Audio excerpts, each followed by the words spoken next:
India TV 9 news Maharashtra. सन्माननीय मुख्यमंत्री, दोन्ही उपमुख्यमंत्री विधानसभा निवडणुकीआधी आपल्या महायुती सरकारने शेतकऱ्यांना कर्जमाफीचे आश्वासन दिले होते। त्यामुळे शेतकऱ्यांनी तुम्हाला भरभरून मते दिली, तुमचं सरकार पुन्हा सत्तेत बसवलं। वास्तविक तुम्ही सत्तेत आल्यावर शेतकऱ्यांना कर्जमाफीची आस लागून राहिली होती। त्या आशेवर शेतकरी दिवस ढकलत होता, पण तुम्ही आश्वासनावरून पलटी मारत कर्जमाफी देणे शक्य नसल्याचे जाहीर केले। अजितदादांच्या त्या एका वक्तव्याने आज राज्यातील शेतकऱ्यांचा धीर खचू लागला। आत्महत्या नव्हे तर ही एक सरकारी हत्याच आहे।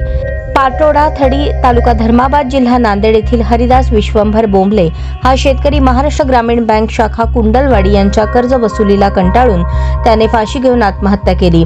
सततच्या नापिकीमुळे ओला दुष्काळ तर कधी कोरडा दुष्काळ, निसर्गाचा लहरीपणा, मालाला बाजारभाव अभाव बेभाव, कृषी लागत वस्तूंचा भाव गगनभेदी, लाडकी बहीण योजना म्हणजे शेतकऱ्यांची आर्थिक मंदी, रोजगार उपलब्ध होत नाही, शेतामध्ये ऐतखाऊ वृत्ती वाढवली, लोकात लाडकी बहीण योजना देऊन सरकार राजकारणी लोक निवडणुकीच्या प्रचारार्थ भलताच बोलतापा देऊन कर्जमाफीचं आश्वासन दिलं, पण शब्दपूर्ती करताना मात्र नरडीचा घोट वसुलीनामा सरकार करत आहेत। सरकार कर्जमाफी करतो म्हणून निवडून येते आणि शेतकऱ्यांना आत्महत्या करावी लागते, यापेक्षा दुर्दैव दुसरे कोणते।